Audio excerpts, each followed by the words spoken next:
So when were you diagnosed, Carrie?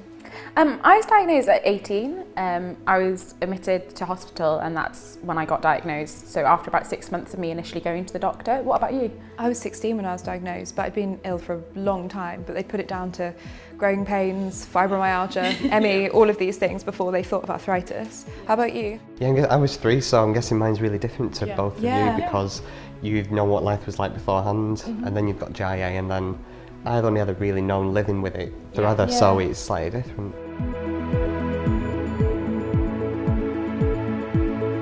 How was like going to school and attending school like that? Yeah, it's been, you know, sometimes I was in a wheelchair, having to go to hospital appointments, and I think you know what it's like, you know, every week or, you know, twice a week. So, but how did you find, you know, adapting to college and uni? Was it? Well, I was actually in year 11, so I was in my GCSE year when I was diagnosed. See, all the people at my school had no idea. Nobody really, I mean, they'd heard of it because their grandparents probably have it, but not because they have it or, you know, anybody young has it. So they were really confused by it. And then when I went to sixth form, again, I was really poorly and I was unable to sit my exams. Yeah, I sat my exam in my pyjamas, so.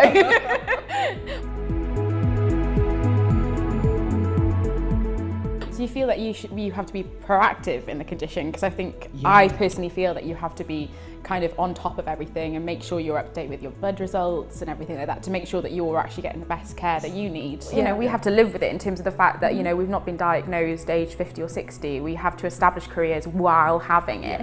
And, you know, we wouldn't want to sit there not having a career or not having a life that we wanted for us. Gonna give up. You know, no, we're not going to give up. No way. No. When I was doing my GCSEs, so not long after I'd been diagnosed, it was approaching my biology exam, and it was a really important one for me because I wanted to go on and study science after, so I had to do well.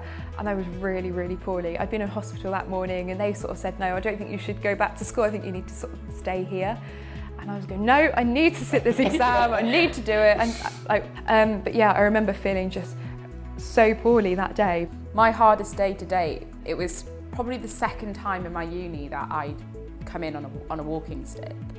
So I was walking down the corridor, they'd obviously never seen me on the stick and pointed at me and laughed. In the middle of a really crowded corridor, and I really didn't, I was quite taken aback because I wasn't expecting that reaction because everyone else had been so sympathetic or just didn't mention it and just didn't make a massive fuss. And I remember ringing my parents afterwards and being like, but you know, why did he laugh? And they said that you've got to remember that, you know, you were there, you showed up, and with everything you're going through, you showed up. And I think that's what I've always got to remember, and everyone should remember that even with arthritis, you showed up and you're living your life.